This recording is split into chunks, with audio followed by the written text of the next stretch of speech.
আসসালামু আলাইকুম ওয়া রাহমাতুল্লাহি ওয়া বারাকাতুহু। প্রিয় দর্শক শ্রোতা, আশা করি সবাই ভালো আছেন আল্লাহর রহমতে। এফআরকে প্রিন্ট লিংকের সৌজন্যে শুরু হয়ে গেল সাপ্তাহিক ফেসবুক লাইভ অনুষ্ঠান আলোকিত জীবন। আজকে আমাদের সাথে উপস্থিত আছেন বিশিষ্ট ইসলামিক স্কলারগণ এবং উপস্থিত আছেন আমাদের বিশিষ্ট শিল্পী, ইসলামিক গানের। প্রিয় দর্শক, আমাদের সাথে যুক্ত হয়ে যান এবং আমরা প্রতি সপ্তাহেই শুক্রবার এই লাইভটি করে থাকি। এই সপ্তাহে সঙ্গত কারণে আমাদের এই লাইভটি একদিন পিছিয়ে গেল।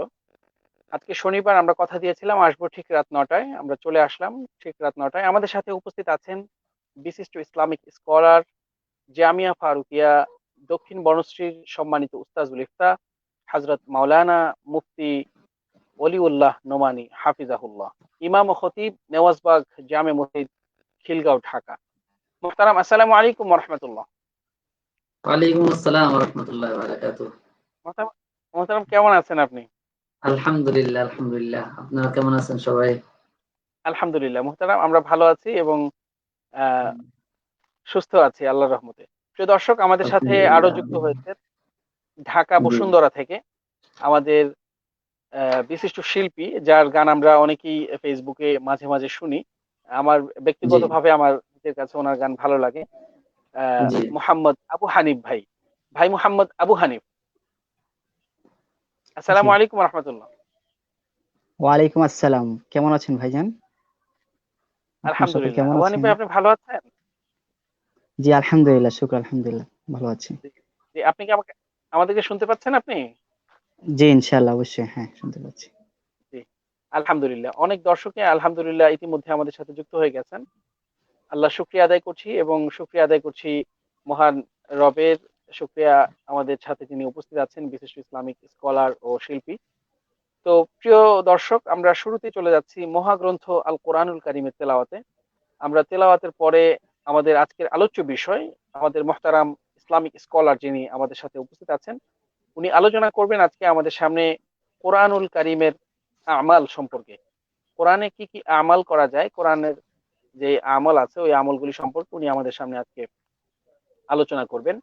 তো প্রিয় দর্শক, আমরা দেখতে থাকুন অনুষ্ঠানটি এবং যাদের ভালো লাগে, ভালো লাগলে অপর ভাইকে দেখার সুযোগ করে দিন শেয়ারের মাধ্যমে। আমরা চলে যাচ্ছি মহাগ্রন্থ আল কোরআনুল কারীমের তেলাওয়াতে। তেলাওয়াত করছেন আমাদের ভাই মোহাম্মদ আবু হানিফ, ঢাকা বসুন্ধরা থেকে ভাই মোহাম্মদ আবু হানিফ।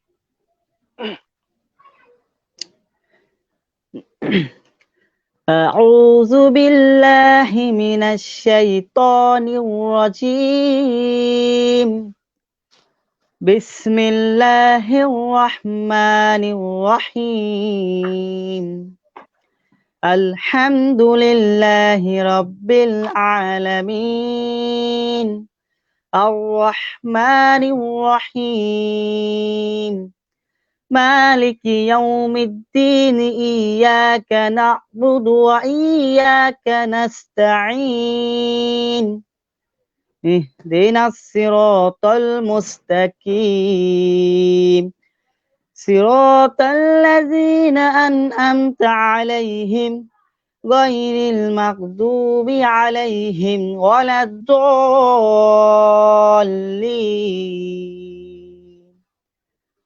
آمين.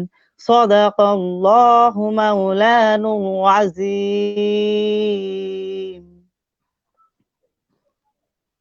মাশাআল্লাহ, জাযাকাল্লাহ আহসানাল জাযা। অসংখ্য মাশাআল্লাহ। জি, শুকরিয়া ভাই মোহাম্মদ আবু হানিফকে। ভাই মোহাম্মদ আবু হানিফ কিন্তু আসলে আমাদের লাইনের লোক না, যে আমাদের মাদ্রাসা লাইনের না, কিন্তু তারপরেও তিনি এত সুন্দর তেলাওয়াত করলেন, আলহামদুলিল্লাহ। এটা আমাদের জন্য খুবই গর্বের বিষয়। উনি দাওয়াত ও তাবলীগের সাথী সম্ভবত, তাই না আবু হানিফ ভাই? জি, জি, আপনি অবশ্যই, আমি অদম দাওয়াত ও তাবলীগের তবলিগের সাথী, সাধারণ আপনাকে। মানুষ। জি, জি, খুবই মেহনতি মানুষ। আমি ওনার সাথে ফেসবুকে কানেক্টে আছি এবং ফেসবুকে পরিচয়, এবং ওনাকে প্রায় সময় দেখি। আলহামদুলিল্লাহ, খুব ভালো ইসলামিক গান গায় এবং তেলাওয়াত করে। আল্লাহ তাআলা আবু হানিফ ভাইয়ের তেলাওয়াতকে আরো সুন্দর করে দিক। আমিন। জি। প্রিয় দর্শক, তো অনেকে ইতিমধ্যে দেখা শুরু করেছেন অনুষ্ঠানটি।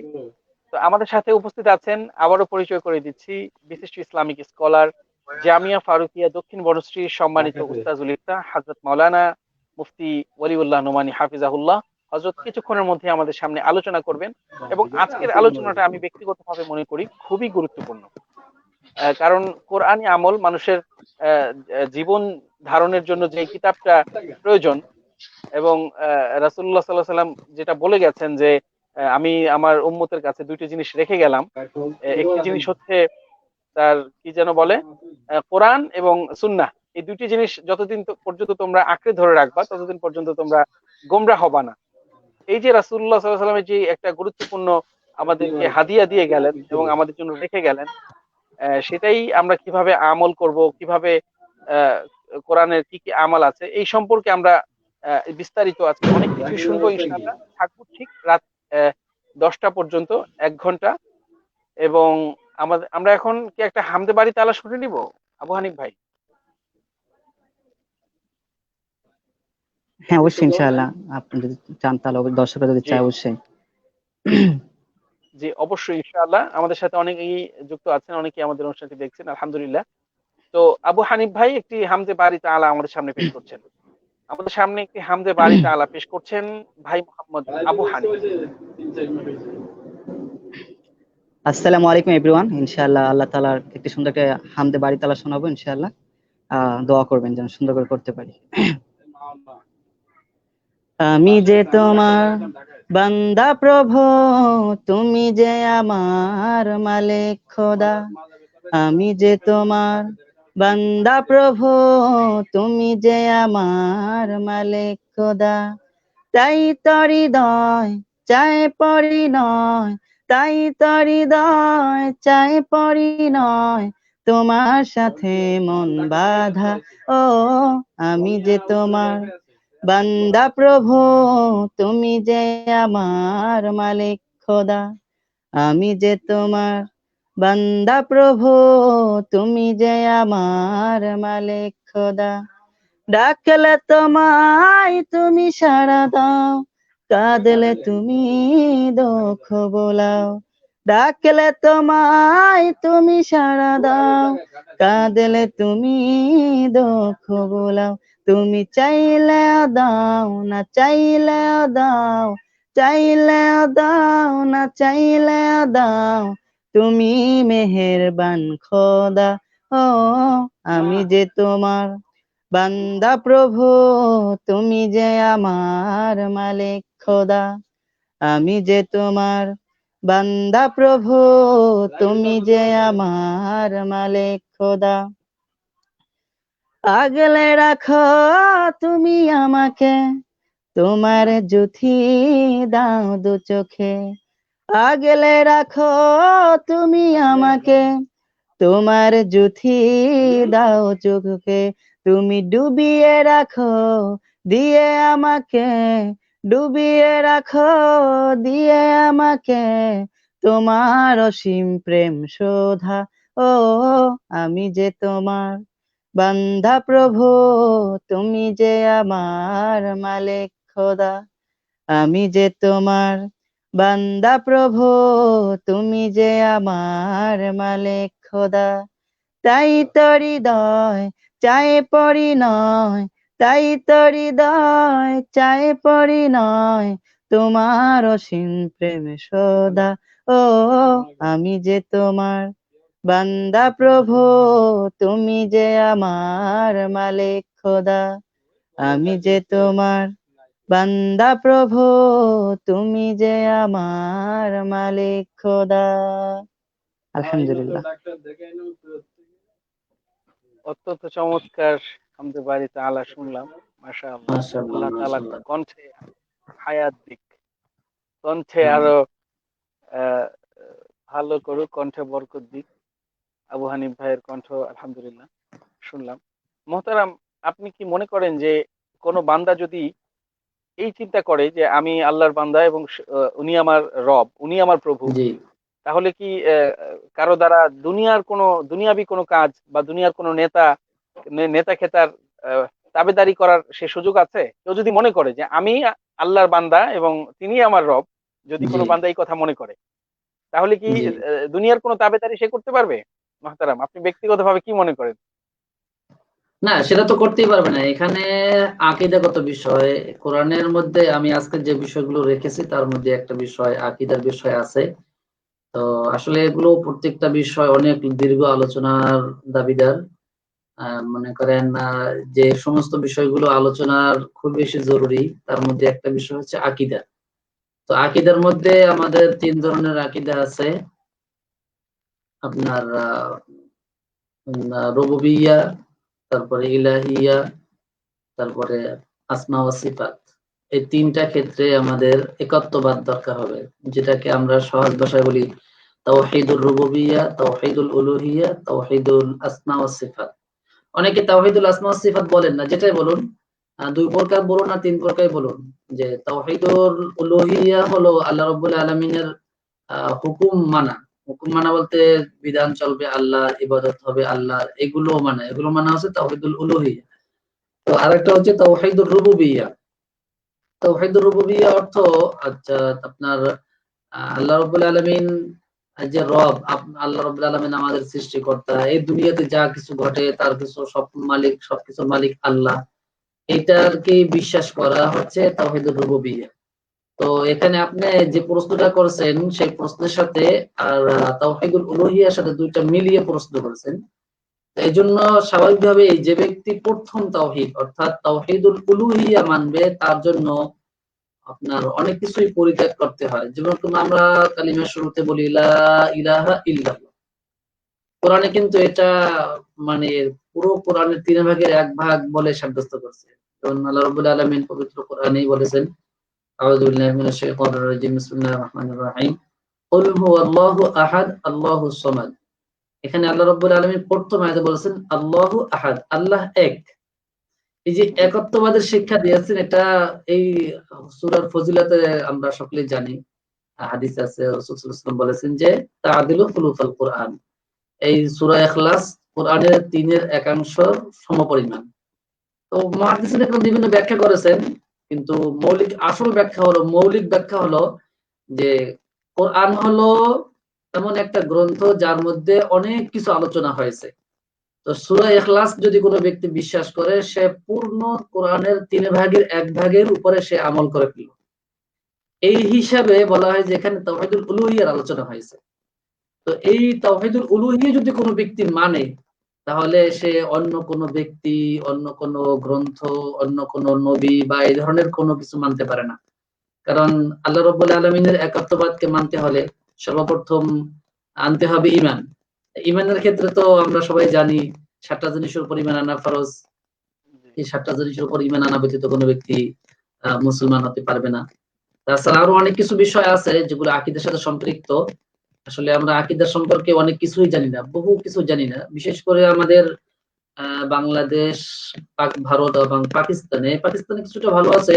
কিন্তু আমাদের বাংলাদেশ, ভারতে দেখা যায় যে আকীদার ক্ষেত্রে অনেক দুর্বলতা। দুর্বলতা বলতে মনে করেন আকীদা সম্পর্কে যে জ্ঞানগুলো আমরা ছোটবেলা থেকেই দেখা দরকার কিন্তু সেটা আমাদের নেই। মনে করেন আমরা যদি জিজ্ঞাসা করা হয় যে অজু ভঙ্গের কারণ কয়টা? আমরা অকাপটে বলে দেই ৭ টা। যদি বলি যে যে আপনার গোসল ফরজের কারণ কয়টা বা এর জন্য তো আমলের যেগুলো নামাজ ভঙ্গের কারণ কয়টা এগুলো আমরা সহজেই বলতে পারি। কিন্তু কোনো ব্যক্তি যদি জিজ্ঞাসা করা হয় বা সাধারণ লোক হোক, সাধারণ লোক তো বাদ দেন, কিন্তু আলেম সমাজের মধ্যেও যদি অনেকে আছেন যে যদি জিজ্ঞাসা করা হয় যে ঈমান ভঙ্গের কারণ কয়টা? তখন দেখা যায় যে সেটা বলতে পারে না। কিন্তু আরব দেশে এই জিনিসটা খুবই আলহামদুলিল্লাহ অনেক বেশি আছে। আমি ইউটিউবে অনেক ভিডিও দেখেছি। তাছাড়া আরব ওলামায়ে কেরামদের অনেক কিতাব পড়েছি আলহামদুলিল্লাহ বিভিন্ন কিতাবে। তাদের এই মাসালাগুলো অনেক বিস্তারিত লেখা হ্যাঁ আছে। জি ওগুলো তো জি, মাসালার দিকে গেলে অনেক গভীরে গেলে জ্ঞানের, কিন্তু স্বাভাবিকভাবে যদি আমরা চিন্তা করি, স্বাভাবিকভাবেও যদি চিন্তা করি যে আমার রব আল্লাহ, জি, আমি তার বান্দা, তা আমি এখানে জি, মাঝখানে কার দাবিদারি করব? না যদি সেটা আমরা তো দেখেন, হ্যাঁ, তাবেদারির এখানে স্বাভাবিকভাবে ২ টা আমরা বিষয় সাধারণ আছে। যারা হ্যাঁ, মানুষ আছি। জি জি, আপনি তাবেদারি ২ টা বিষয় আছে। ২ টা ক্ষেত্রে তাবেদারি হয়। একটা হচ্ছে সরাসরি তাবেদারি, আর একটা হচ্ছে ইনডাইরেক্ট অর্থাৎ ভায়া হয়ে তাবেদারি করা। তো আমরা যে তাবেদারি করি আল্লাহ এবং আল্লাহর রসুলের, এছাড়া দুনিয়াতে সরাসরি তাবেদারি আল্লাহ এবং আল্লাহ রসুলের ছাড়া আর কারো করা জায়েজ হবে না। মানে আল্লাহর দাসত্বের ক্ষেত্রে আল্লাহ এবং আল্লাহর রসুলের দাসত্ব ছাড়া অন্য কারো দাসত্ব করা বা অন্য কারো আনুগত্য করা এটা কোনোভাবেই বৈধ নয়। হ্যাঁ, তবে ইনডাইরেক্ট যেটাকে ভায়া হয়ে অনুসরণ, মনে করেন আমরা আবু হানিফা রহমাতুল্লাহ অনুসরণ করি, তারপরে ইমাম শাফি রহমাতুল্লাহ অনুসারী যারা তারা অনুসরণ করে, বা আমরা ওলামায়ে কেরাম কিতাব লিখে গেছেন সেই কিতাবগুলো অনুসরণ করি। মূলত এটা তাদের অনুসরণ নয়, এটা ইনডাইরেক্ট তাদের অনুসরণ, কিন্তু ডাইরেক্ট হচ্ছে আল্লাহ এবং আল্লাহর রাসূলের অনুসরণ। তো এই ধরনের দ্বীনের ক্ষেত্রে এই দুই ধরনের অনুসরণ ব্যতীত অন্য কোন ধরনের অনুসরণ বৈধ নেই। এছাড়া আমরা দুনিয়ার ক্ষেত্রে একে অপরের অনুসরণ করতে পারি। যেরকম ভাবে মনে করেন একজন ডাক্তার একটা সলিউশন দিয়েছে, সমাধান দিয়েছে, আমরা সেটার অনুসরণ করলাম, সেটা দুনিয়াবী ক্ষেত্রে হতে পারে, কিন্তু আখিরাতের ক্ষেত্রে এই দুই ধরনের অনুসরণ ছাড়া আর কোন ধরনের অনুসরণ বৈধ হবে না। জি, আলহামদুলিল্লাহ, অত্যন্ত গুরুত্বপূর্ণ চমৎকার কথা শুনলাম, আলহামদুলিল্লাহ। জি। প্রিয় দর্শক, অনেকে আমাদেরকে দেখছেন এবং অনেকেই মন্তব্য করছেন। প্রথমত মন্তব্য করেছেন এক ভাই আমাদের, যাকে আমরা আমাদের ইসলামিক মাইন্ডের যিনি, ওনার জি, নাম আসলে মহিউদ্দিন হাসান খান, যিনি আমাদের ইসলামিক মাইন্ডের, কিন্তু ওনাকে জি, উনি খুবই ফানি ভিডিও করে, ইসলামের জি, ভিতরে থেকে উনি অনেক মজার মজার ভিডিও করে, যেটাকে ভিডিও করে কিছু কিছু মানুষকে উনি বাঁশ দেয়, যে এই বাঁশটা আমরা বাংলায় বাঁশ বুঝি। ওই মহিউদ্দিন হাসান ভাইও আমাদের এখানে মন্তব্য করেছেন যে সুন্দর, জি, মাশাআল্লাহ। মহিউদ্দিন ভাই জি, আমাদের সাথে ছিলেন মোহাম্মদ মহিউদ্দিন সালেহি ভাই, উনি বলেছেন মাশাআল্লাহ, সাথেই আছি। এবং আবু হানিফ ভাইয়ের গজলের প্রশংসা করেছেন, বলেছেন মাশাআল্লাহ, জি, প্রশংসা করার মতো গজল, আলহামদুলিল্লাহ। তো জি, আমরা মাশাআল্লাহ। শুরু থেকে আবু হানিফ ভাইয়ের প্রশংসা করে আসছিলাম, এবং আরো আবু হানিফ ভাই যেন আমার দিনের উপরে থাকতে পারে, আবু হানিফ ভাই সহ আমরা সবাই যেন দিনের উপর থাকতে পারি, দিনের উপর অটল থাকতে পারি, এই জন্য সকলের কাছে আল্লাহর কাছে দোয়া চাই, এবং আবু হানিফ ভাইয়ের কণ্ঠে আল্লাহ তাআলা আরো বরকত দান করুক। তো আমিন। আবু হানিফ ভাই, আমরা কি এই মুহূর্তে একটি নাতে রাসূল শুনবো, নাকি কি শুনতে পারি আমরা এখন? একটু শুনি, এরপর আমরা আলোচনা চলে যাব ইনশাআল্লাহ। জি, ইনশাআল্লাহ। জি, আলোচনার মাঝে আমরা হয়তোবা আবার ইনশাআল্লাহ সুযোগ হলে আবার একটি ইসলামী সঙ্গীত শুনে নিব। তো আমরা এখন কি শুনবো আপনার কণ্ঠ থেকে?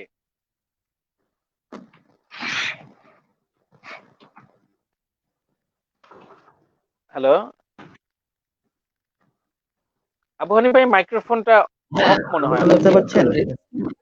হ্যাঁ, আহ, শুনতে পাচ্ছি। হ্যাঁ, অন করেছি। বলেন। শুনতে, হ্যাঁ, হ্যাঁ, অন করেছি। শুনতে হ্যাঁ, হ্যাঁ, পাচ্ছেন হ্যাঁ, এখন? শুনতে পাচ্ছি, বলেন। জি, হ্যাঁ, জি, এখন শুনতে আবু পাচ্ছেন? হানিফ ভাই। আচ্ছা, হ্যাঁ, আমি এখন যে নাসিরটা করব আসলে অনেক খুব দুনিয়াবি নিয়ে, বাস্তবটা নিয়ে করবো ইনশাল্লাহ নাসিরটা। বর্তমানে মানুষ অনেক, আমরা যে আল্লাহকে ভুলে যাই, অনেক উপরে ওঠে, তো সেই হিসাব নিয়ে আমি বাস্তব নিয়ে একটা গজল করবো, আশা করি অনেক খুব ভালো লাগবে ইনশাল্লাহ সকলের। ইনশাআল্লাহ। আমার ফেভারিট এবং বেস্ট একটি সং, খুব আর্লি রিলিজ হয়েছে, জি, আশা করি সকলে ভালো লাগবে ইনশাল্লাহ। জি, আমরা শুনে আসি। কি শুরু করতে পারি? হ্যাঁ, হ্যাঁ, অবশ্যই। হুম, আচ্ছা, জাযাকাল্লাহ খাইর। ব্যাংকে তোমার ভর্তি টাকা, মরণ কালে হাতটি ফাঁকা। ব্যাংকে তোমার ভর্তি টাকা, মরণ কালে হাতটি ফাঁকা। অনাহারে গরিব কাঁদে, শুনো না, শুনো না। কত টাকা হইলে তুমি মরবে না? কত টাকা হইবে তোমার সামানা? কত টাকা হইলে তুমি মরবে না? ব্যাংকে তোমার ভর্তি টাকা, মরণ কালে হাতটি ফাঁকা। ব্যাংকে তোমার ভর্তি টাকা, মরণ কালে হাতটি ফাঁকা।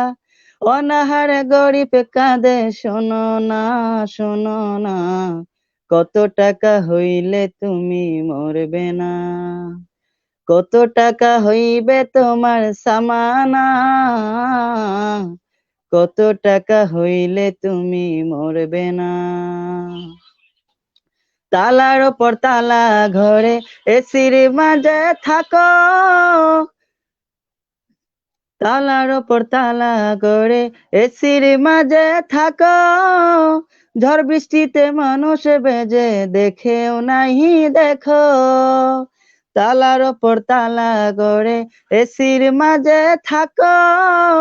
ঝড় বৃষ্টিতে ভেজে মানুষ দেখে নাহি দেখো, জমানো টাকাগুলো অভিশাপে হলো, মরণকালে ধন সম্পত্তি কাজে নাহি এলো।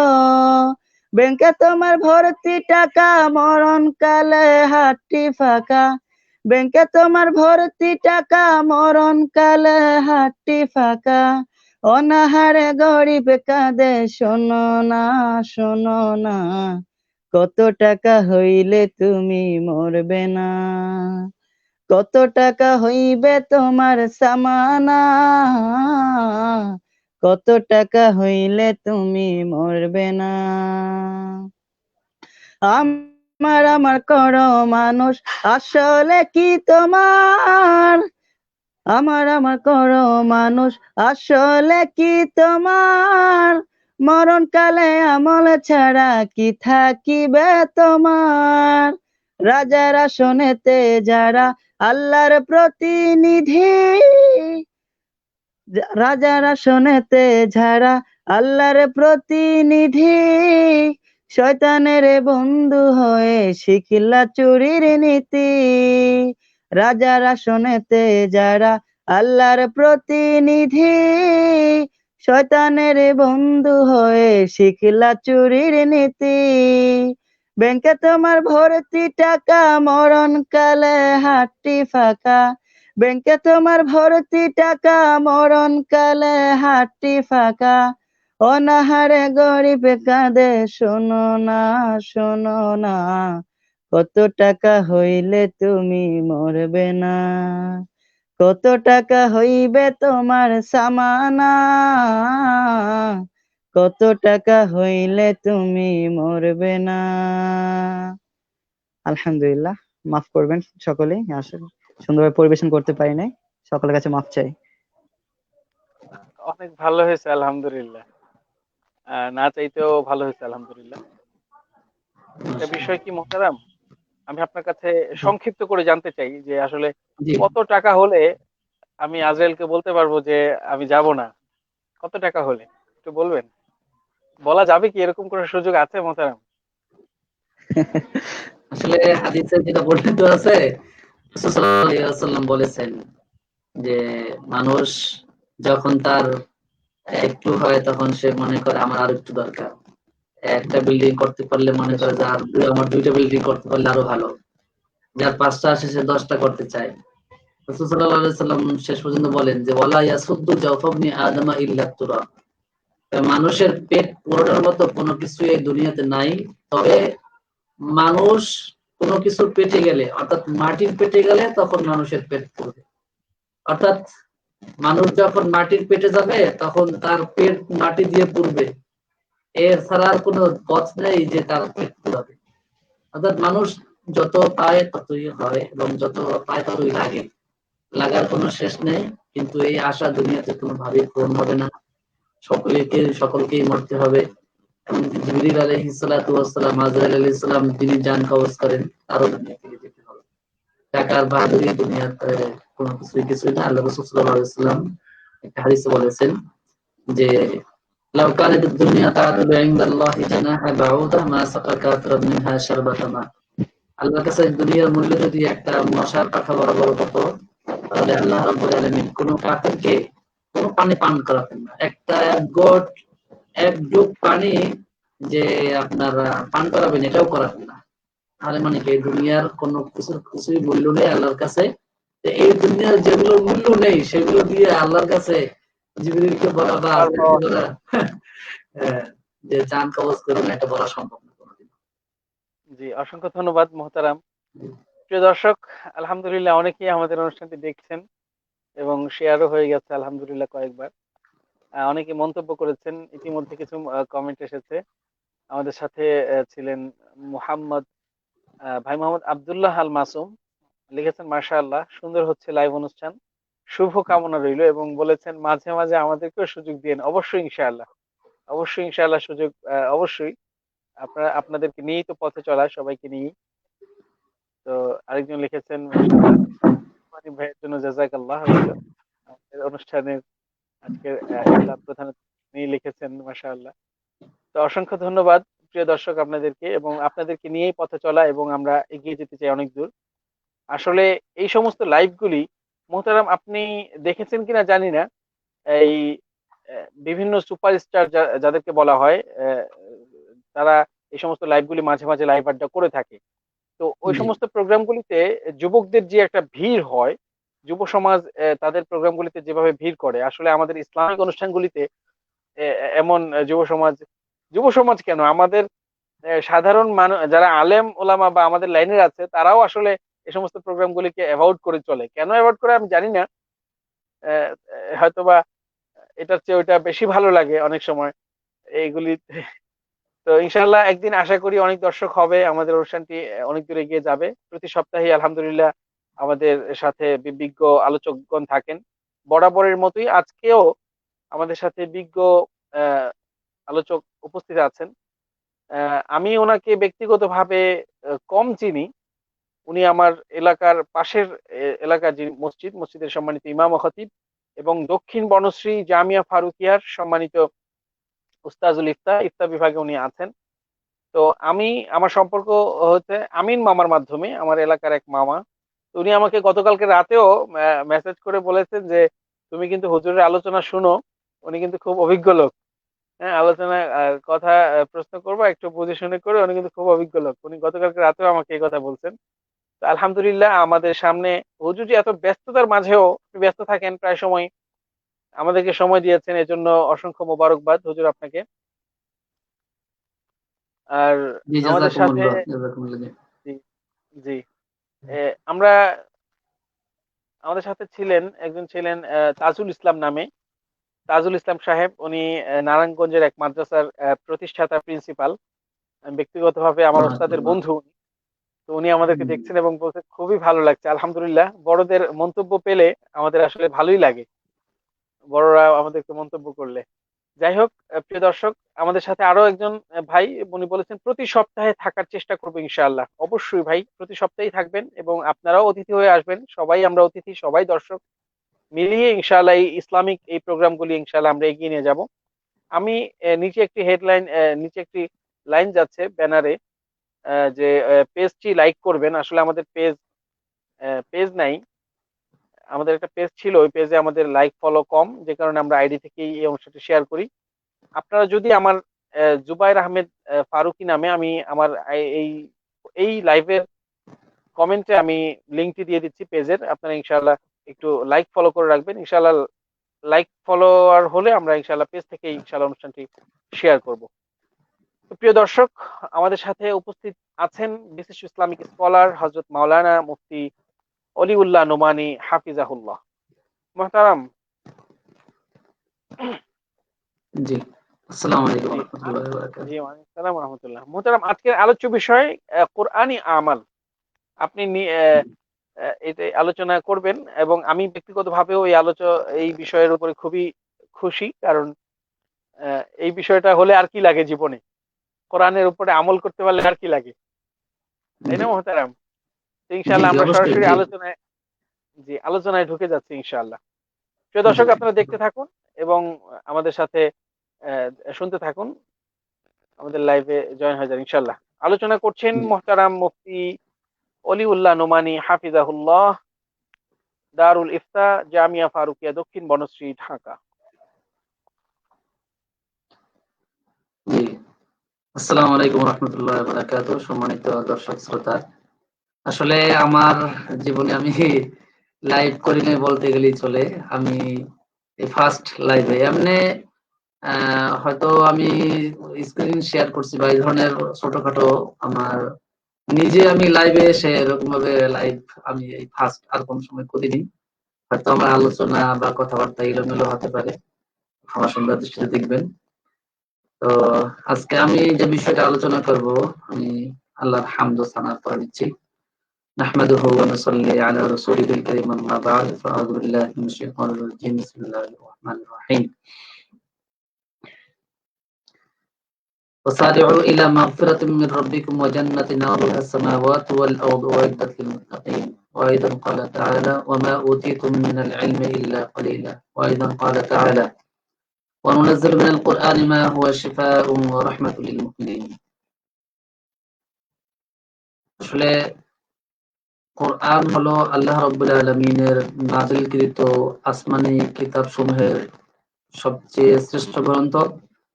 এই কোরআনে আল্লাহ রাব্বুল আলামিন এমন কিছু হিদায়াতের ব্যবস্থা রেখেছেন যেরকম ইতিপূর্বে অন্যান্য কিতাবেও ছিল, নাকি অন্যান্য সব কিতাবে যা ছিল এই পবিত্র কোরআনে তা সম্পূর্ণটাই আছে বলে বলা যায়। কারণ আল্লাহ রাব্বুল আলামিন যে কোরআন আমাদেরকে দিয়েছেন, এই কোরআনে আল্লাহ রাব্বুল আলামিন মোটামুটি ৭টি বিষয় নিয়ে আলোচনা করেছেন। তো ৭টি বিষয়ের মধ্যে সবচেয়ে গুরুত্বপূর্ণ বিষয় হলো ৪টি বিষয়। ৪টি বিষয় আমরা এই কোরআন থেকে বিশেষ করে আমাদের আমলি জীবনে বাস্তবায়ন করতে পারি। এটা হচ্ছে আকায়েদ, ২ নম্বর ফারায়েজ, ৩ নম্বর নাসায়, ৪ নম্বর তাদাবির। কোরআন মূলত আমাদের জন্য সবচেয়ে যে বড় উদ্দেশ্য করে আমাদের মাঝে কোরআন এসেছে, আল্লাহ রাব্বুল আলামিন আমাদের মাঝে কোরআন পাঠিয়েছে, সেটা উদ্দেশ্য হলো মানুষের হেদায়েত এবং এ থেকে দিক নির্দেশনা নিয়ে মানুষ আল্লাহর পথে চলবে, আল্লাহর হুকুম মানবে। এই জন্যই আল্লাহ রাব্বুল আলামিন মূলত এই কোরআনকে দিয়েছেন। আল্লাহ রাব্বুল আলামিন যে কোরআন নাযিল করেছেন, এই কোরআন হলো মানুষের হেদায়েতের সবচেয়ে বড় মজবুত ভিত্তি। এই কোরআনে অনেক বিষয় আলোচনা আছে। মোহতারামের জানালা খোলা, সম্ভবত বাতাসের আওয়াজ হচ্ছে এবং বাতাসের মাইক্রোফোন আওয়াজ হচ্ছে। জি, এখন কি আলহামদুলিল্লাহ। ঠিক আছে আওয়াজ? আওয়াজ ঠিক জি, আছে? ঠিক আছে ইনশাআল্লাহ। ওকে। অসুবিধা হলে জি, জি। সাথে সাথে বলেন, হ্যাঁ, ইনশাআল্লাহ। তো বলতেছিলাম যে কোরআন হলো মানুষের জন্য হেদায়েতের সবচেয়ে বড় মাধ্যম। আসমানে যত কিতাব এসেছে সমস্ত কিতাবই হেদায়েত ছিল, কিন্তু আসমানি কিতাব সমূহের মধ্যে কোরআন হলো সবচেয়ে শ্রেষ্ঠ এবং সবচেয়ে আপনার সবচেয়ে গুরুত্বপূর্ণ কিতাব। তো আমি একটু অপেক্ষা করেন, আমি একটা মেসেজের উত্তর দিচ্ছি।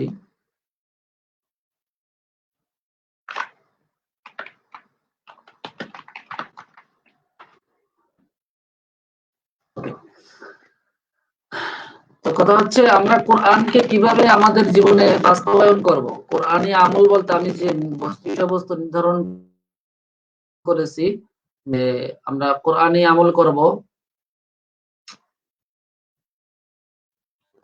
আমরা কোরআনী আমল যে আমরা মানে কোরআনকে আমাদের জীবনে বাস্তবায়ন করব, সে বাস্তবায়নের পদ্ধতি কি হবে তার আগে আমাদের মূল বিষয়টা বুঝে নেওয়া দরকার যে কোরআন থেকে আমরা কি কি জিনিস নিতে পারি। তা আমি আমার ব্যক্তিগতভাবে আমি কোরআনের মধ্য থেকে ৪টি বিষয় আমি নির্বাচন করেছি, যে ৪টি জিনিসের মধ্য থেকে ৪টি জিনিসের মধ্যে আমাদের কোরআনের যাবতীয় বিষয়গুলো সুবিন্যস্ত আছে। ১ নম্বর হলো আকায়েদ। আকায়েদের ভেতরে অনেক কিছু আছে। আকায়েদের ক্ষেত্রে সর্বপ্রথম যে বিষয়টি আছে সে বিষয়টি হলো আল্লাহর একত্ববাদকে স্বীকার করা, রাসূল সাল্লাল্লাহু আলাইহি ওয়াসাল্লামের রিসালাতকে স্বীকার করা এবং এই ধরনের আল্লাহ রাব্বুল আলামিন পবিত্র কোরআনে যে সমস্ত বিষয়গুলো আলোচনা করেছেন সবগুলো বিশ্বাস করা। আর যেগুলোকে মিথ্যা বা যেগুলো সঠিক নয়, বেঠিক বলে আল্লাহ রাব্বুল আলামিন সাব্যস্ত করেছেন সেগুলোকে বেঠিক বলে বিশ্বাস করা। এই ধরনের আল্লাহ রাব্বুল আলামিন পবিত্র কোরআনে যে সমস্ত বিষয়গুলো আলোচনা করেছেন, যে সমস্ত ঘটনা উল্লেখ করেছেন, যে সমস্ত ঘটনা বা সেখান থেকে যে আকীদার বিষয়গুলো পাওয়া যায় সেগুলোকে আমাদের জীবনে বাস্তবায়ন করা, অর্থাৎ কোরআনী আকীদা আমাদের পোষণ করা। এটা হচ্ছে কোরআনের মূল বিষয়। ২ নম্বরে বিষয় হচ্ছে ফারায়েজ। ফারায়েজ হলো কোরআনের ভিতরে আল্লাহ রাব্বুল আলামিন অনেক আমলের কথা বলেছেন। অনেক আমলের কথা বলেছেন। যেরকম নামাজের কথা বলেছেন, রোজার কথা বলেছেন, হজের কথা বলেছেন, যাকাতের কথা বলেছেন, অপরকে সদকা করার কথা বলেছেন। এগুলো বিভিন্ন আমলের কথা বলেছেন। এগুলো হলো ফারায়েজ। তো ফারায়েজের ক্ষেত্রে আমরা ২ ধরনের ফারায়েজ দেখতে পাই। ফারায়েজ শব্দের অর্থ হলো ইবাদত, ফরজ ইবাদতগুলো। আমরা ২ ধরনের ফরজ দেখতে পাই। কিছু আছে ছেড়ে দেওয়ার মতো ইবাদত, আ কিছু আছে ছেড়ে দেওয়ার মতো বিষয়, আর কিছু হচ্ছে করার মতো বিষয়। তো যে বিষয়টা আপনার করার মতো বিষয় সেটা হচ্ছে নামাজ রোজা ইত্যাদি সমস্ত ইবাদতের কথা বলা হয়েছে। আর যে বিষয়টা ছাড়া, যেরকম আল্লাহ রাব্বুল আলামিন পবিত্র কোরআনে বলেছেন, ওয়াযারু যাহিরাল ইসমি ওয়া বাতিনা, তোমরা প্রকাশ্য এবং গোপন সব ধরনের গুনাহ ত্যাগ করো। এই ধরনের যত রকম গুনাহ আছে আল্লাহ রাব্বুল আলামিন পবিত্র কোরআনে অন্য জায়গায় বলেছেন, ওয়ালা তাকরাবুজ জিনা, তোমরা ব্যভিচারের কাছেও যেও না। এই ধরনের বিষয়গুলো, তো কোরআনে যে বিষয়গুলো করতে নিষেধ করেছেন সেই বিষয়গুলো পরিত্যাগ করা, আর যে বিষয়গুলো করতে নির্দেশ দিয়েছেন সেই বিষয়গুলো করা, আমল করা, এটা হচ্ছে আমলের ক্ষেত্রে এই ধরনের বিষয়গুলো ফারাইজ। কোরআনের এই দুইটা মূল বিষয়। আর একটা বিষয় হলো নাসাইহ। নাসাইহ বলতে কোরআনে বিভিন্ন ধরনের নসিহত আছে, ঘটনা আছে, ঘটনা উল্লেখ করে আল্লাহ রাব্বুল আলামিন বিভিন্ন ধরনের নসিহত করেছেন মানুষকে। হযরত নূহ আলাইহিস সালামের ঘটনা আছে, আদম আলাইহিস সালামের ঘটনা আছে, মুসা আলাইহিস সালামের ঘটনা আছে, বিভিন্ন সাহাবীদের ঘটনা আছে, সাহাবীদের বিভিন্ন আম্বিয়া ইকরাম আলাইহিমুস সালামদের ঘটনা আছে। এরপরে বিভিন্ন ধরনের ঘটনা আছে, বিভিন্ন প্রেক্ষিতে কোরআন নাজিল হয়েছে, সে সমস্ত শানে নজুল অর্থাৎ কোরআন নাজিল হওয়ার বিভিন্ন প্রেক্ষাপট এগুলো আমাদের সামনে আছে। এই ধরনের আর কি, এই ধরনের বিষয়গুলো আমাদের নাসায়েহ। নাসায়েহ মানে সেখান থেকে আমাদের আমাদের আমলি জীবনে নসিহত নেওয়া। মনে করেন কোরআনে বিভিন্ন বিষয়ে আলোচনা আছে। কোরআনে বলা হয়েছে যে তোমরা কদ আফলাহা মান যাক্কাহা, এই নিজের আত্মাকে যারা পরিচ্ছন্ন করলো সে সফল হলো। আর অন্য আয়াতে রব্বুল আলামিন বলেছেন কদ আফলাহা মান তাযাক্কা, যে ব্যক্তি নিজের আত্মাকে পরিশুদ্ধ করলো সে সফল হয়ে গেল। এই ধরনের অনেক নসিহত আছে। বিশেষ করে এই নসিহত সমূহের মধ্যে সবচেয়ে বড় নসিহত হলো তাজকিয়া নফস। তাজকিয়া নফস মানে নিজের আত্মাকে পরিশুদ্ধ করা। আমাদের যে আত্মা আছে এই আত্মায় বিভিন্ন ধরনের জং পড়ে, বিভিন্ন ধরনের গুনাহের শিকার হয়ে যায়, এগুলোকে পরিষ্কার করা বা এগুলোকে শুদ্ধ করার জন্য চেষ্টা করা। তো আল্লাহ রাব্বুল আলামিন পবিত্র কোরআনে বিশেষ করে যে বিষয়টি বলেছেন তাজকিয়া। তাজকিয়া মানে কি? তাজকিয়া মানে হলো দিলকে পরিষ্কার করা। দিলের মধ্যে যে ময়লাগুলো থাকে, গুনাহের ময়লা, সেই গুনাহের ময়লাগুলোকে পরিষ্কার করা। তো তাজকিয়া করতে হলে আমাদের জন্য যেটা সর্বপ্রথম জরুরি সেটা হচ্ছে যে কোরআনের মৌলিক বিষয়গুলোকে আমাদের সামনে রেখে সেগুলোর উপরে আমল করা। তো কোরআনের মৌলিক বিষয় হলো আকীদা, তারপরে ফরআইজ, নামাজ, রোজা ইত্যাদি দৈনন্দিন জীবনে আমাদের সামনে যে সমস্ত ইবাদত গুলো আছে, আমাদের সামনে সচরাচর যে সমস্ত ইবাদত আমরা দেখতে পাই। আমরা যখন ভোর রাত্রে ঘুম থেকে উঠি তখন আমরা আল্লাহর জিকিরে দিয়ে উঠি, এবং যখন আমরা নিদ্রায় যাই তখন আল্লাহর জিকিরের মাধ্যমে নিদ্রায় যাই। এছাড়া দিনের বেলা যত রকম আমল আছে সমস্ত আমলের ক্ষেত্রে আল্লাহর কোরআনের হুকুম, আল্লাহর হুকুম, এগুলো আমরা পালন করার চেষ্টা করি। তাহলে এই ক্ষেত্রে কোরআনের বড় একটা আমল আমাদের সামনে চলে আসবে। এই ধরনের আমলগুলো আমাদের জীবনে বাস্তবায়ন করলে দিল থেকে ময়লা দূর হবে। দিলে ময়লা দূর হওয়ার সবচেয়ে বড় মাধ্যম হচ্ছে আল্লাহ রাসূল সাল্লাল্লাহু আলাইহি ওয়াসাল্লাম বলেন, হাদিসের মধ্যে বর্ণিত আছে, ইন্না হাযিহিল কুলুবা তাসদাউ কামা ইয়াসদাউল হাদিদু ইযা আসাবাহুল মা। মরিচা, লোহায় পানি লাগলে যেরকম মরিচা ধরে, মানুষের অন্তর ওরকম মরিচায় ধরে।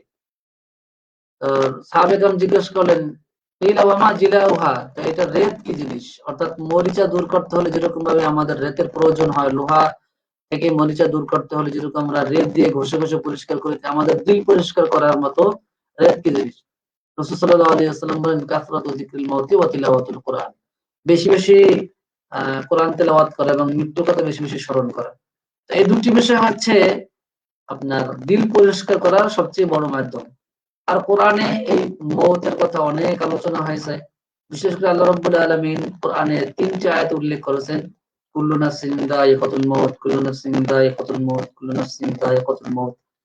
আল্লাহ রাব্বুল আলামিন পবিত্র কোরআনের সূরা নিসার মধ্যে বলেছেন, সূরা আম্বিয়ার মধ্যে বলেছেন, সূরা রুমের মধ্যে, সূরা আনকাবুতের মধ্যে বলেছেন। এই ধরনের কোরআনে আয়াতের মৃত্যুর কথা আলোচনা করেছেন। তো এই ধরনের আয়াত থেকে নসিহত নেওয়া এবং কোরআন বেশি বেশি তিলাওয়াত করা। কোরআন বেশি বেশি তিলাওয়াত করার কথা কোরআনে আছে। রাসূল আল্লাহ রাব্বুল আলামিন পবিত্র কোরআনে একটা সূরা নাযিল করেছেন, সূরা কমর।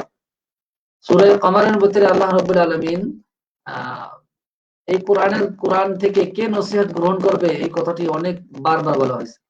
আল্লাহ রাব্বুল আলামিন পবিত্র কোরআনে সূরা কমরের ভিতরে বলেন, বিশেষ করে এই আয়াতে যে আয়াতটি বারবার উল্লেখ করা হয়েছে সেটা হচ্ছে ওয়ালাকাদ ইয়াসসারনাল কুরআনা লিযিকরি ফাহাল মিন মুদ্দাকির। আমি কোরআনকে আল্লাহর স্মরণের জন্য, আখিরাতের স্মরণের জন্য আপনার দিলকে পরিষ্কার করে দিলে আল্লাহর স্মরণ স্থাপিত করার জন্য কোরআনকে সহজ করে দিয়েছে। ফাহাল মিন মুদ্দাকির, তোমাদের মধ্যে কেউ আছে যে এই কোরআন পড়ে নসিহত গ্রহণ করবে, এরকম কি কেউ আছে? তো এখান থেকে আল্লাহ রাব্বুল আলামিন পবিত্র কোরআন থেকে নসিহত গ্রহণ করার কথা উল্লেখ করেছেন। তো নসিহত আমরা কোরআনের বিভিন্ন ভাবে কোরআন থেকে নিতে পারি। কোরআনের নসিহতের অভাব নেই। আল্লাহ রাব্বুল আলামিন পবিত্র কোরআনে 7টি বিষয় আলোচনা করেছেন, তার মধ্যে একটি বিষয় হচ্ছে এই ধরনের নসিহত। আমরা কোরআনের মধ্যে লক্ষ্য করলে দেখতে পাই যে কোরআনে আমাদের 7টি বিষয় আলোচনা করেছেন। তো সেই 7টি বিষয়ের মধ্যে সবচেয়ে বেশি আলোচনা হচ্ছে তাজকিয়া। তাজকিয়া মানে দিল পরিষ্কার করা।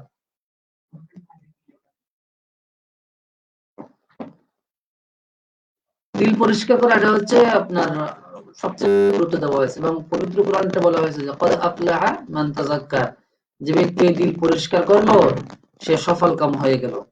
তো সফলতার মূল ভিত্তি এইটার উপরে রাখা হয়েছে যে তোমরা দিল পরিষ্কার করবে। তো দিল পরিষ্কার করতে হলে বেশি বেশি কোরআন তেলাওয়াত করা চাই। কোরআন অন্ততপক্ষে আমরা যারা কোরআন হেফজ সম্পন্ন করতে পেরেছি, অন্ততপক্ষে তারা 3 পারা তেলাওয়াত করার চেষ্টা করা।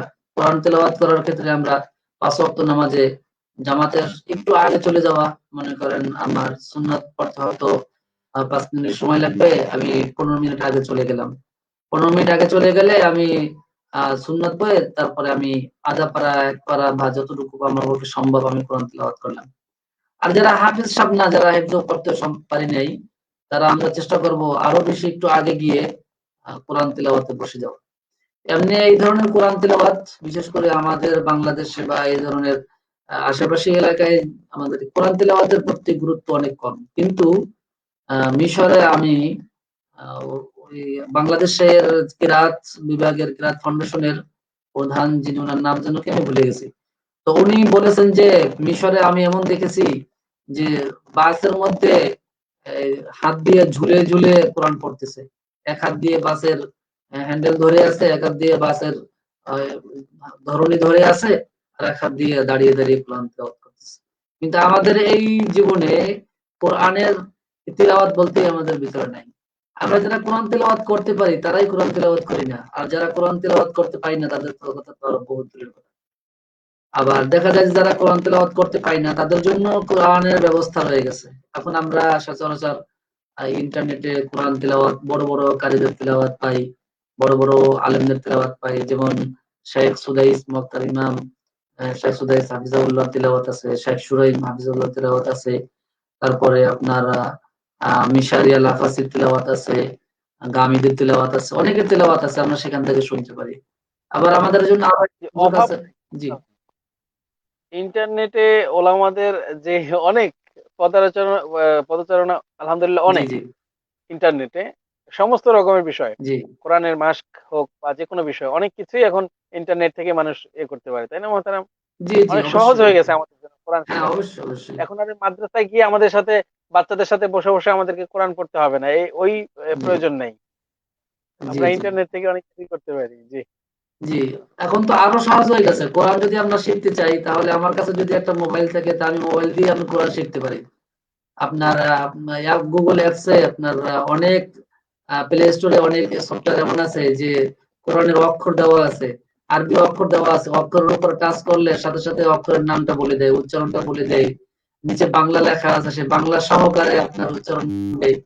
এই ধরনের অনেক সুযোগ আছে। আমি অভাব হচ্ছে আমার ইচ্ছা। আমি যদি ইচ্ছা করি যে আমি বেশি কোরআন শিখবো, কোরআন পড়বো, তাহলে আমার জন্য অনেক সুযোগ রয়েছে।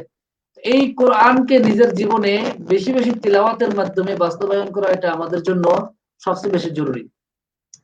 কারণ কোরআন তেলাওয়াত করলে আমার জীবনে আমি যতটুকু ফায়দা পেয়েছি, কোরআন তেলাওয়াতের মাধ্যমে অনেক বড় ফায়দা পেয়েছি, অনেক বড় ফায়দা দেখেছি আমি। কোরআন তেলাওয়াত করলে সবচেয়ে বড় ফায়দা সেটা হচ্ছে আল্লাহ রাব্বুল আলামিন এই কোরআনের বরকতে তাহাজ্জুদ পড়ার জন্য, যে তাহাজ্জুদের সময় ঘুম থেকে জাগার মতো আল্লাহ ব্যবস্থা করে দেন।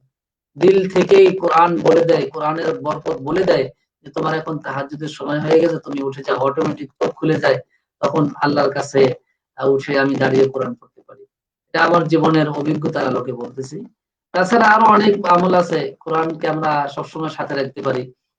কোরআন বিশেষ করে কোরআন তেলাওয়াত মোহতারাম, করলে সবচেয়ে একটা প্রশ্ন, জীবন। যে জি বলুন। কোরআনের যে গিলাফ হবে, কোরআনের জি যেটা আমরা গিলাফ বলি, কাভার, ওই জি কাভারটা কি আমরা শুনেছি এরকম কথা যে আমার জামার চেয়ে আমার জামাটা যত দামি, আমার কাভারটা যদি অতটা দামি না হয় তাহলে অবশ্যই কোরআনের অসম্মান হয়, ঠিক আছে। কিন্তু আসলে বাস্তব পক্ষে কিন্তু আমরা এরকমটা করি না। কোরআনের গিলাফের জি কাপড়টা খুবই নরমাল হয়। এখন এটা কি খুব বেশি, এটা কি কোনো গুনাহ হবে নাকি, বিষয়টা ক্লিয়ার করবেন। কারণ আমাদের যত গিলাফ দেখেছি আমরা এ পর্যন্ত, জি জি সবগুলো গিলাফে আমরা দেখেছি যে নরমাল কাপড়ের, একেবারে নরমাল কাপড় দিয়ে কোরআনের গিলাফ পেঁচানো হয়। তো এই জি। বিষয়টা একটু ক্লিয়ার করবেন যে আমার জামার মতোই হতে হবে বা আরো দামি কাপড়ে হতে হবে, না হলে কি গুনাহ হবে কিনা বা এরকম কিছু, মোহতারাম। না, গুনাহ হবে না। বাকি উত্তম হচ্ছে আপনার কোরআন আমাদের চেয়ে, আমার দেহের চেয়ে, আমার সম্পদের চেয়ে, আমার সন্তানের চেয়ে, আমার সবকিছুর চেয়ে কোরআন দামি। তো সেই কোরআনকে আমি আমার বুকে জড়িয়ে ধরবো, আমি কোরআনকে সাজাবো, তো সেটা তো উত্তম ভাবে হওয়াটাই ভালো। সেই হিসাবে কোরআন যদি আমি দামি কাপড় দিয়ে সাজাই, দামি কাপড় দিয়ে তার কোরআনের পোশাকটা আমি দেই, তাহলে এটা আমার জন্য অনেক নেকের কারণ হবে, সওয়াবের কারণ হবে। কারণ আপনার আমাদের আহ, জানাজা, মানুষ যখন মারা যায় তখন আমরা কাফন দেই নরমাল কাপড় দিয়ে, ঠিক না? কিন্তু সুন্নাত হলো আমি পৃথিবীতে থাকতে যেভাবে আমি জামা গায়ে দিয়েছি, যেই মানের জামা কাপড় পরেছি, ওই মানের কাপড় আমার কাফনের সাথে সংযুক্ত হবে। মনে করেন আমি যদি সারা জীবন নরমাল কাপড় পরি, টরে কাপড় পরি, সাধারণ একবার নরমাল কাপড়, তাহলে আমার মৃত্যুর পরে আমাকে ওই ধরনের সাধারণ কাপড় দিয়ে দাফন করবে। আর যদি আমার কাপড়টা অনেক দামি হয়, জাপানি টরে হয় বা অনেক তয়ব কাপড় হয় বা এই ধরনের কোনো দামি কাপড় হয় যার গজ 200, 400, 500 টাকা দামের হয়, তাহলে আমার দাফনের সময় কাফনটাও ওরকম দামি হওয়া চাই। তো স্বাভাবিকভাবে আমি একজন নিহত মানুষ, আমার মৃত্যুর সময় যদি এরকম এটা সুন্নত হয়, আমার দামি কাপড় পরা, যদি আমি জীবনে দামি কাপড় পরে থাকি, তাহলে আমার কোরআনকে আমি দামি কাপড় দিয়ে সাজাতে অসুবিধা কি আছে? এই জন্য কোরআনকে দামি কাপড় দিয়ে সাজানো এটা ভালো জিনিস, এটা কোনো অসুবিধার কারণ না, বরং উত্তম। এটা আমরা যদি কোরআনকে সম্মানার্থে যদি এরকম করি, তাহলে এটা আমাদের জন্য আরো সওয়াবের কারণ হবে। এই মহানের কাপড় দিয়ে বানালে তাদের যে গুনাহ হবে, বিষয়টা এমন না। বাকি সেটা না করাটাই ভালো। যথাসম্ভব উত্তম কাপড় দিয়ে আমরা সেটা সাজানোর চেষ্টা করতে পারি। ধন্যবাদ মোহতারাম, এবং জি, গুরুত্বপূর্ণ ছিল প্রশ্নটা। জি, আমার নিজের ব্যক্তিগতভাবে ওই বিষয়টা অনেক জানার ইচ্ছে ছিল যে আসলে কি গুনাহ হবে কিনা এই বিষয়টার উপরে চিন্তা করলে।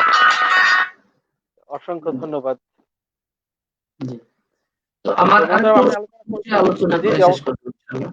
জি। জি আমি বলতেছিলাম যে কোরআন আমাদের জীবনে আমলের ক্ষেত্রে কোরআন আমরা কিভাবে জীবনে আনতে পারি, বিশেষ করে কোরআনের যে ফায়দা, সেই ফায়দার মধ্যে একটা ফায়দা হচ্ছে যত বেশি কোরআন পড়া হবে তত দিল নরম হবে, চোখ থেকে তত বেশি পানি আসবে।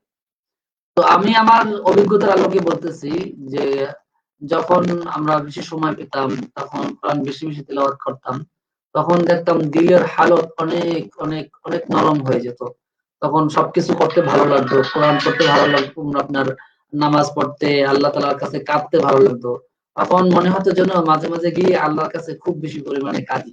তখন একা একা যেয়ে কাঁদতাম। তো এটা হলো কোরআনের ফজিলত। যত বেশি কোরআন তেলাওয়াত করা যাবে, কোরআনের তত বেশি ফজিলত পাওয়া যাবে এবং দিল তত নরম হবে। আল্লাহ রাব্বুল আলামিন আমলের ক্ষেত্রে আমাকে তত বাড়িয়ে দেবেন। আর তৃতীয় নাম্বার বিষয় হলো কোরআন থেকে তাজকিয়া নসিহত অর্জন করা। 4 নাম্বার বিষয় হলো কোরআনকে আমরা বিভিন্ন তাদবীরের জন্য বা শেফার জন্য ব্যবহার করতে পারি। মনে করুন আমরা আসলে অনেক তাদবীর আছে, অনেক চিকিৎসা আছে, যে চিকিৎসার ক্ষেত্রে আমরা কোরআনকে ব্যবহার করি। আবার কোরআনকে এই তাদবীরের ক্ষেত্রে অনেক অপব্যবহার করে থাকে। এর জন্য আল্লাহ রাব্বুল আলামিন আপনার এই কোরআনের মাধ্যমে রাসূল সাল্লাল্লাহু আলাইহি ওয়াসাল্লাম বলেছেন যে এই কোরআনের মাধ্যমে আল্লাহ রাব্বুল আলামিন কোন জাতিকে উপরে উঠান, আবার কোন জাতিকে একেবারে নিম্ন স্তরে পৌঁছে দেন। রাসূল সাল্লাল্লাহু আলাইহি ওয়াসাল্লাম বলেন, ইন্নাল্লাহা ইয়ারফা'ু বিহাযাল কিতাবি আকওয়ামান ওয়া ইয়াযাউ বিল আখারিন। আল্লাহ রাব্বুল আলামিন কোন কোন জাতিকে এই কোরআনের দ্বারা সম্মানিত করে, আবার কোন কোন জাতিকে কোরআন দ্বারা লাঞ্ছিত করে। এই কোরআন আমাদের জীবনে যদি বাস্তবায়ন করতে চাই, মানে কোরআন দিয়ে যদি আমরা ফায়দা পেতে চাই, সেটা আল্লাহ রাব্বুল আলামিন পবিত্র কোরআনই বলে দিয়েছেন, সেটা আমরা করতে পারি। মনে করুন অনেক সময় আমাদের সামনে আসে যে একটা রোগী আসছে যে যাকে জিনে ধরছে, আর জিনে ধরলে তাকে তো আমরা নাপা বা এই ধরনের ঔষধ দিলে তো আর কাজ হবে না, তার জন্য তো দিতে হবে সেরকম কোরআনী তাদবির যার দ্বারা জিন দূর হয়। এই ঔষধ ডাক্তারদের কাছে নেই, এই ঔষধ আছে আল্লাহ তাআলার কালামের কাছে। আবার অনেকে করে কি আল্লাহ তাআলার কালাম ছাড়া বিভিন্ন অন্যভাবে তাদবির করি, যেরকম ভাবে কুফরি কালাম দিয়ে তাদবির করে, জাদু দিয়ে তাদবির করে, বিভিন্ন ধরনের তাদবির করে। এগুলো তাদবির করা বৈধ নয়। বিভিন্ন রকমের তাদবির আছে। বাকি তাদবির হলো আপনার কোরআনী ভাবে তাদবির করা, এটা হচ্ছে সবচেয়ে উত্তম।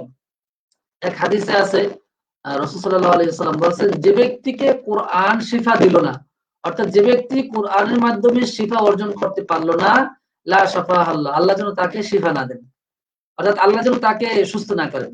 তো কোরআন হলো শিফার সবচেয়ে বড় মাধ্যম। সাহাবায়ে রাদিয়াল্লাহু আনহুম আজমাইন কোরআনের মাধ্যমে শিফা অর্জন করতেন। দেখা যায় তো যে সকাল সন্ধ্যা তারা কোরআনী আমল করতেন। যেরকম ভাবে আমরা নিজেদের শরীর বন্ধের জন্য জিন বা এই ধরনের কোনো আসর যেন না করে, এজন্য আমরা সকাল সন্ধ্যা আমল করি। সকাল সন্ধ্যা আমল অনেক আমল আছে। আমার কাছে ছোট একটা কিতাবও আছে। যদি কেউ আপনারা বাংলা বাজার যান তাহলে সেই কিতাবটি নিতে পারেন। আমি কিতাবটি একটু কভারটা দেখিয়ে দিচ্ছি। এই কিতাবটা আজকার, এই কিতাবটা মনে করেন অনেক সুন্দর কিতাব। এটাকে আমরা যদি আমল করি তাহলে আমল করতে পারি। এখানে অনেকগুলো দোয়া আছে, সকাল সন্ধ্যা বিভিন্ন রকমের দোয়া আছে, বিভিন্ন ধরনের আমল আছে। কোরআনী আমলে আছে, অনেক কোরআনী আমল আছে। মনে করেন প্রতি ওয়াক্ত নামাজের পরে যদি আমরা আয়াতুল কুরসি পড়ি, তাহলে আল্লাহ রাসূল সাল্লাল্লাহু আলাইহি ওয়াসাল্লাম বলেছেন সে ব্যক্তি মরার পরে জান্নাতে যাওয়ার মাঝখানে আর কোনো বাধা থাকবে না। অর্থাৎ আয়াতুল কুরসি যদি কোনো ব্যক্তি 5 ওয়াক্ত নামাজের পরে পড়ে, তাহলে আল্লাহ রাব্বুল আলামিন তার মাঝে আর জান্নাতের মাঝে এতটুকু ব্যবধান রাখেন যে মৃত্যু। যখন মৃত্যু হয়ে যাবে তখন সে সাথে সাথে জান্নাতে চলে যাবে। এটা নাসাই শরীফ, নাসাই আল কুবরা, অর্থাৎ ইমাম নাসাই রাহমাতুল্লাহ দুইটি কিতাব আছে। একটা হচ্ছে নাসাই সুগরা, যেটা আমাদের সচরাচর আমাদের হাতে আছে, হাতে পাই।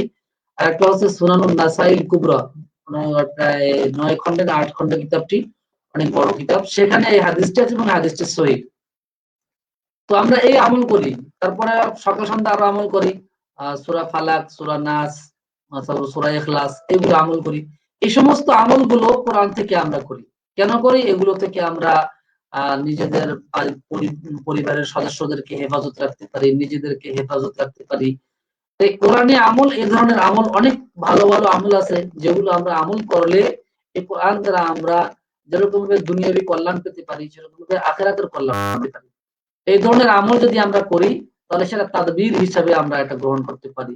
আবার দেখা যায় যে কোরআন দিয়ে আমরা অনেকে বিভিন্ন জিন প্রেতের তাদবীর করি, এটা আমরা করতে পারি, এটা অনেক উপকারী। বরং আমি তো মনে করেন মাঝে মাঝে তাদবীর করি, অনেক যার কোনো চিকিৎসা থাকে না তার তাদবীর আমি কোরআন দিয়েই করি। বিশেষ করে যখন কোনো রোগী আসে যে বলে যে আমার এই সমস্যা ওই সমস্যা, তখন আমি কোরআনের সূরা ফাতিহা দিয়ে এবং আয়াতুল কুরসি দিয়ে, তারপরে আরো কিছু দোয়া আছে, কোরআনের কিছু নির্দিষ্ট আয়াত আছে, সেই আয়াতগুলো দিয়ে আমি তাদবির করে দিই। দেখা যায় যে আলহামদুলিল্লাহ সুস্থ হয়ে যায়। জি। এই কাছাকাছি একটা মহিলা ওরকম ভাবে খুব অসুস্থ হয়েছিল। জি কিন্তু সব বিষয়ের মূল হচ্ছে আমি মনে করি যে বিশ্বাস থাকতে হবে মোহতারাম জি কোরআনের উপরে, যে এ কোরআনের উপর কোরআনের চিকিৎসা নিলে ইনশাআল্লাহ আমি ভালো জি হব, কোরআনের উসিলায় আল্লাহ তাআলা আমাকে ভালো করবেন। জি এই একিনটা অবশ্যই থাকতে হবে, তাই না মোহতারাম? জি অবশ্যই, হ্যাঁ। কোরআন থেকে একিন কোরআনী অনেকের আমলের একিন মাধ্যমে হয় না, অনেকের একিন হয় না, অনেকে নাস্তিক্যবাদের মতো কথা বলে যে জি কোরআন কিভাবে আমাকে সুস্থ করবে, এটা কেমন কথা অনেকেই বলে। আমি ব্যক্তিগতভাবেও অনেকের কাছ থেকে শুনেছি, কিন্তু জি কথাটা খুব স্বাভাবিকভাবে বললেও আমার কাছে স্বাভাবিক মনে হয় নাই। মনে হয়েছে নাস্তিক্যবাদ যেভাবে কথা বলে নাস্তিকরা, ওই জি কথাগুলি ওভাবেই হয়ে গেছে যে কোরআন কি চিকিৎসা করে, কোরআন কি, কোরআন হচ্ছে কালো কালির লেখা, কোরআন কিভাবে মানুষকে সুস্থ করতে পারে, এরকম জি কিছু মন্তব্য শুনেছি। তো অবশ্যই কোরআনের চিকিৎসা করতে হলে একিন থাকতে হবে অবশ্যই। জি, কোরআন থেকে চিকিৎসা নিতে হলে, কোরআন থেকে যখন আমরা কোনো চিকিৎসা নিব তখন ওখানে ৩ টা শর্ত আছে। ১ নাম্বার শর্ত হচ্ছে এই কোরআনের উপরে বিশ্বাস রাখতে হবে এবং এই কোরআন থেকে শিফা পাওয়া যাবে এই নিয়ত করে আমল করতে হবে। এবং যেই রোগের জন্য শিফা নিবে সেই রোগের নিয়ত করে পড়তে হবে। মনে করুন কোন ব্যক্তি যদি পেটে ব্যথা হয়, তাহলে কোরআনের সূরা ফাতিহা এই নিয়ত করে পড়বে যে আমি অমুক ব্যক্তির পেটে ব্যথার জন্য আমি তাদবির করছি। আর যে ব্যক্তি শিফা নিবে সেও এরকম ভাবে ইয়াকিন সহকারে শিফা নিবে যে আমি এই কোরআন দিয়ে আহ আমার পেটে ব্যথার জন্য আমি তাদবির নিচ্ছি, আমার পেটে ব্যথার শেফার জন্য আমি তাদবির নিচ্ছি। এটা কোরআনের থেকে উপকৃত হওয়ার জন্য, কোরআনের শেফার দ্বারা উপকৃত হওয়ার জন্য 1 নম্বর শর্ত। 2 নম্বর শর্ত হচ্ছে আমলটাকে বিশুদ্ধভাবে করতে হবে। আমলটাকে বিশুদ্ধভাবে করতে হবে। মনে করুন আমি কোরআনকে পড়লাম, কোরআন আমার পড়া শুদ্ধ না, কোরআন আমি ভুল পড়ি, তাহলে এটা হবে না। কোরআনকে বিশুদ্ধভাবে পড়তে হবে।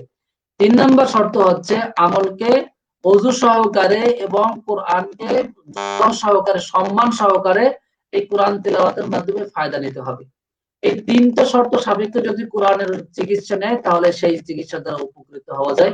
তাছাড়া আমরা যদি অন্য কোনো ভাবে কোরআন পড়লাম, মুখস্থ পড়লাম, খেয়াল করলাম না, এই পড়লাম কোন রকম, এরকম ভাবে পড়লো বা কোরআনের উপকার হবে কি হবে না এই সন্দেহ নিয়ে আমল করলো, তাহলে কোরআন থেকে উপকৃত হওয়া বা কোরআন থেকে শিফা হাসিল করাটা আসলেই মনে হয় হবে না আর কি।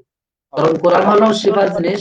হ্যাঁ, জি জি বলেন, একটু শেষ করে দিতে হবে আমাদের হ্যাঁ, জি আসলে এখন শেষ করে দেবো। জি, তো কোরআন থেকে আমরা শিফা নিতে পারি, বিভিন্ন ভাবে শিফা নিতে পারি। কোরআন থেকে শিফা নেওয়া বৈধ আছে, নাকি নির্দিষ্ট পদ্ধতি আছে, সেই পদ্ধতিগুলো আলেম ওলামা ইকরাম বিভিন্ন ভাবে উল্লেখ করেছেন, সেখানে আমরা শিফা নিতে পারি। আজকের আলোচনার সারাংশ হলো, আমি সারাংশ 1 মিনিটে বলে দিচ্ছি। সেটা হলো কোরআনের ভিতরে মৌলিক 4টি বিষয় আমি আজকে আলোচনা করছি। 1 নম্বরে আকায়েদ। কোরআনের ভিতরে বিভিন্ন আকায়েদের বিষয় আছে, আমরা সেগুলো বিশুদ্ধভাবে সেই আকীদাগুলো জানবো এবং নিজেদের জীবনে বাস্তবায়ন করার চেষ্টা করব। 2 নম্বরে কোরআনের ভিতরে ফারায়েজ, আমল, আল্লাহ রাব্বুল আলামিন বিভিন্ন আমল বলেছেন, নামাজের কথা বলেছেন, রোজার কথা বলেছেন। এই সমস্ত আমলগুলো আমাদের জীবনে বাস্তবায়ন করার চেষ্টা করব। 3 নম্বরে নাসায়ে অর্থাৎ তাজকিয়া, আমাদের অন্তর পরিশুদ্ধ করার জন্য কোরআনের বিকল্প নেই। কোরআন হলো সবচেয়ে বড় নসিহতের কিতাব। সেখান থেকে নসিহত নিয়ে আমরা কোরআন নিজের জীবনে বাস্তবায়ন করার জন্য, দিলকে পরিষ্কার করার জন্য, নিজের জীবনকে সজ্জিত করার জন্য কোরআনের নসিহত গ্রহণ করব। 4 নম্বর যে বিষয়টা সেটা হলো কোরআন থেকে আমরা শিফা নেওয়ার জন্য বিভিন্ন রকমের তাদবির করতে পারি, সেটা বৈধ আছে। বিভিন্ন শর্ত শারায়েত সাপেক্ষে আমরা কোরআন থেকে যদি আমি উপকৃত হতে চাই, তাহলে আমরা কোরআন থেকে উপকৃত হতে পারি। জাযাকুমুল্লাহ। আমি আলোচনা এখানেই শেষ করলাম। যদি কোনো প্রশ্ন থাকে তাহলে সময় থাকলে প্রশ্ন করতে পারেন। জি অসংখ্য ধন্যবাদ মোহতারাম, আসলে খুব গুরুত্বপূর্ণ আলোচনা। আলহামদুলিল্লাহ অনেকেই দেখছিলেন আমাদের প্রোগ্রামটি, খুবই গুরুত্বপূর্ণ। কারণ আমি মনে করি ব্যক্তিগতভাবে একজন সাধারণ মানুষ এই কথা চিন্তা যদি করে তাহলে বুঝতে পারবে যে কোরআনের উপরে যদি কেউ আমল করে তাহলে আর তার জীবনে কি লাগে। কোরআনই তো তার কোরআনের মধ্যেই তো তার জীবনকে কিভাবে পরিচালনা করবে, কোরআন সুন্নাহর মধ্যেই তো বলা হয়েছে, কোরআন হাদিসের মধ্যে। জি, আলহামদুলিল্লাহ অত্যন্ত ভালো লাগলো। এবং আমরা শেষে অনুষ্ঠানটি শেষ করার আগে আবু হানিফ ভাইয়ের কণ্ঠে একটি গান শুনতে চাই। কারণ আবু হানিফ ভাইয়ের অনেকজন প্রশংসা করেছেন, ওনার গানের খুব প্রশংসা করেছেন। তা আবু হানিফ ভাই, আমরা কি একটি হামদে বাড়ি তাআলা অথবা নাতে রাসূল বা ইসলামী সঙ্গীত কি শুনতে পারি আমরা?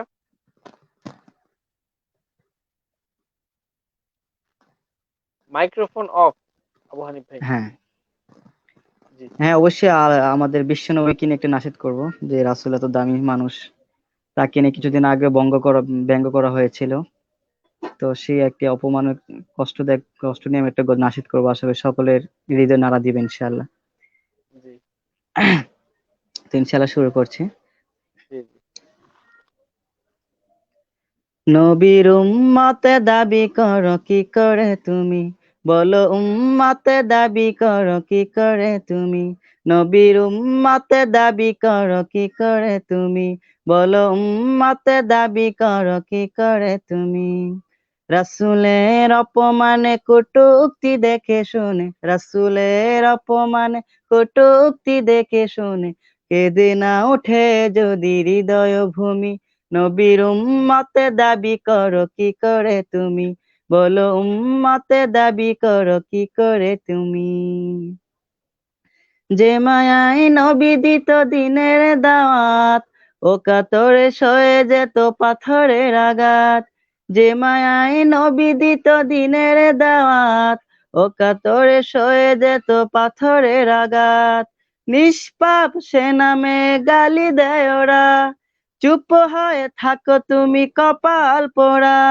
নিষ্পাপ সে নামে গালি দেয় ওরা, চুপ হয়ে থাকো তুমি কপাল পোড়া। মুসলিমে বেশি দরে অচেতনের দেগরে, রাসূলের প্রেম যদি না থাকে শুনি, নবীর উম্মতে দাবি করো কি করে তুমি, বলো উম্মতে দাবি করো কি করে তুমি। রাসূলের সম্মানে জাগো হে মুমিন, প্রয়োজনে দাও সবে হৃদয় ভূমি। রাসূলের সম্মানে জাগো হে মুমিন, প্রয়োজনে দাও সবে হৃদয় জমিন। সত্যের পথে যদি প্রাণ দিতে হয়, বুঝে নিও এ তোমার ইমানের জয়। সত্যের পথে যদি প্রাণ দিতে হয়, বুঝে নিও এ তোমার ইমানের জয়। বাতিল নির্মূলে গড়ে যে তোমার গলে যে না ওঠো যদি জাগরণী। নবীর উম্মতে দাবি করো কি করে তুমি, নবীর উম্মতে দাবি করো কি করে তুমি। রাসূলের অপমানে কটূক্তি দেখে শুনে, রাসূলের অপমানে কটূক্তি দেখে শুনে কেঁদে না ওঠে যদি হৃদয় ভূমি।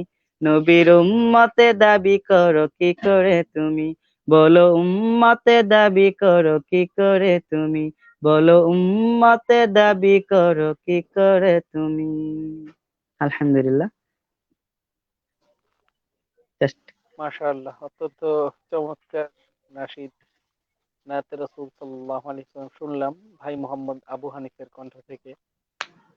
আসলে মোহতারাম, আমি মনে করি যে এই বিষয়টা যখন প্রশ্ন আসে যে রাসূলের উম্মত দাবি করো কি করে তুমি, রাসূলের অপমানিত থাকলে, এই প্রশ্নটা আসার পরে আমাদের অনেক মুসলিমরাই আমরা চুপ, আমাদের কোনো কিছু বলার নাই। আসলে আমরা কিভাবে চুপ থাকি, আমরা কিন্তু একেবারে হয়ে যাই।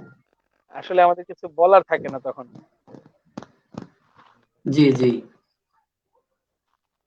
কারণ আল্লাহ রাসূল সাল্লাল্লাহু আলাইহি ওয়াসাল্লামের বিরুদ্ধে কটূক্তি হয়, ব্যঙ্গ হয়। আন্দোলন তো দূরের কথা, যারা আন্দোলন করে, যারা এর প্রতিবাদ জানায়, তাদেরকেও বাধা দেওয়া হয়। এরকমও কিছু কুলাঙ্গার বলতেই হয় তাদেরকে, যারা নিজেরা তো এটার জি মধ্যে শরীক হচ্ছেই না, হয়ই না, বরং যারা প্রতিবাদ করে তাদেরকে প্রতিবাদ বানচাল করার জন্য হাজারো চেষ্টা করে। আল্লাহ তাআলা সবাইকে হেদায়েত দিক, তাদেরকে আল্লাহ তাআলা হেদায়েত দান করুক। অসংখ্য জি ধন্যবাদ ইনশাআল্লাহ মোহতারাম। আসলে আমাদের লাইভটি ১ ঘন্টার বেশি হয়ে ওভার হয়ে গেছে। গেছে। ১ ঘন্টা। জি, আমাদেরকে অনেকেই আমাদের সাথে ছিলেন, অনেকেই মন্তব্য করেছেন, এবং বেশি ভালো লাগলো মোহতারাম, আপনি এত ব্যস্ততার মাঝে আমাদেরকে সময় দিয়েছেন। আমি আপনাকে আহ, বলেছিলাম, আমি আপনাকে সম্ভবত আমিন মামা আপনাকে বলেছিল, বলার পরে মনে হয় আপনি নিষেধ করেন নাই। এই জিনিসটা আমার কাছে খুব ভালো লাগছে যে আপনারা যদি আমাদেরকে সাপোর্ট করেন, আলেম ওলামারা যদি আমাদেরকে সাপোর্ট করেন, তাহলে অবশ্যই আমরা সামনে আগাতে পারবো ইনশাআল্লাহ, আশা করি। বেশ ইনশাআল্লাহ ইনশাআল্লাহ জি বেশ। জি ইনশাআল্লাহ। আমরা ইনশাআল্লাহ ধারাবাহিক ভাবে এরকম ভাবে অনুষ্ঠান চলতে থাকবে যতদিন আমাদের সাধ্যে কুলায়। আমাদের সাথে বিভিন্ন ইসলামিক স্কলারগণ থাকবেন। তো প্রিয় দর্শক শ্রোতা, আমরা আর দেরি করতে চাই না, আজকের অনুষ্ঠান আমরা সমাপ্ত করতে চাই। তো এতক্ষণ যারা আমাদের সাথে ছিলেন সবাইকে অসংখ্য ধন্যবাদ। প্রিয় দর্শক, আরো একটু বলে নিই, এতক্ষণ পর্যন্ত আমাদের সাথে যিনি প্রধান অতিথি ছিলেন, দক্ষিণ বনশ্রী জামিয়া ফারুকিয়ার সম্মানিত উস্তাজুল ইফতাহ হযরত মাওলানা মুফতি অলিউল্লাহ নুমানী হাফিজাহুল্লাহ, এবং আমাদের সাথে ছিলেন ঢাকা বসুন্ধরা থেকে ভাই মোহাম্মদ আবু হানিফ, খুব চমৎকার নাশিদ নাত রাসূল সাল্লাল্লাহু আলাইহি ওয়াসাল্লাম পেশ করেছেন। অসংখ্য ধন্যবাদ মোহতারাম, আপনাকে অসংখ্য ধন্যবাদ। আবু হানিফ ভাইকে অসংখ্য ধন্যবাদ, মোবারকবাদ, জাযাকাল্লাহ এবং খাইর। আমাদের সকল দর্শকদেরকে অসংখ্য মোবারকবাদ জানিয়ে আজকের অনুষ্ঠান এখানেই শেষ করছি। মোহতারাম, জি আমরা জাযাকুমুল্লাহ বিদায় নিচ্ছি তাহলে। জাযাকুমুল্লাহ ওকে জি, জাযাকাল্লাহ সবাই ঠিক ভালো আছে থাকবেন, জাযাকুমুল্লাহ সুস্থ ঠিক আছে, খাইর থাকবেন। জি শুকরিয়া। জি আসসালামু আলাইকুম শুকরিয়া ওয়া রাহমাতুল্লাহি ওয়া বারাকাতুহু। অবশ্যই। ওয়ালাইকুম আসসালাম ওয়া রাহমাতুল্লাহ ওয়ালাইকুম আসসালাম।